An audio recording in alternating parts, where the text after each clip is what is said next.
শুভ সকাল সবাইকে, আন্তরিক শুভেচ্ছা অভিনন্দন আমার নতুন পেজে।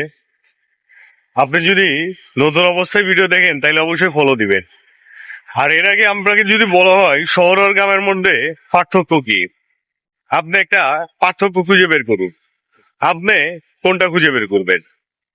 আমাকে যদি বলা হয় শহর আর গ্রামের মধ্যে পার্থক্য খুঁজে বের করতে, শুধু আমি এটাই বলবো, এখন ঘড়িতে 5:30 বাজে, আর আমি একটু আগে আবাসিক এলাকা থেকে বের হয়েছি। সেখানে শুধু ফ্যান আর এসির শব্দই পেয়েছি। এটা যদি গ্রাম হতো তাইলে কেমন হতো?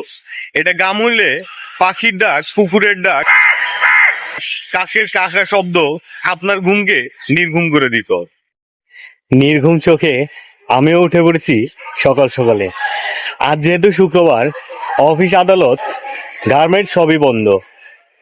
আমি চাইলে অবসর সময় কাটাতে পারতাম, কিন্তু আমার কাছে মনে হয়েছে অবসর অলসতায় দিন কাটানোর থেকে ঘন্টাখানেক নিজেকে সময় দিলে হয়তো শরীর সুস্থ থাকতে পারে।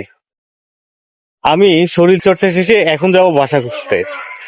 গ্রামের মানুষ অবশ্যই ভালো আছে, হয়তো তারা নিজ বাড়িতে থাকতে পারে, কিন্তু শহরে থাকতে হলে আপনাকে মাস শেষে ঘর ভাড়া দিতে হবে। ঘর ভাড়া কেমন দিতে হবে আসেন আমার সাথে বিস্তারিত দেখাবো চলতি পথে।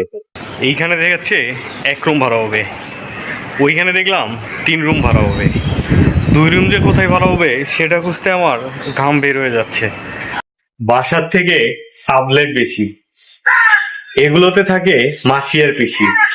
এগুলো আমার জন্য নিরাপদ নয়, আমাকে অন্য কিছু ভাবতে হবে। ভাড়ার কথা কত হয়েছে? ভাড়া সার্ভিস বিল টিল সব মিলাই জমানের ভাড়া 17,000 টাকা। সব আমার, আর সব মিলে 17,000। না না 17,000 টাকা ভাড়া দিব, তার বাইরে আছে সার্ভিস চার্জ আর গ্যাস মেস সব পানি। কারণ যা যাবেন তা আমাদের ওই তাই হয় নাকি? 17,000 টাকা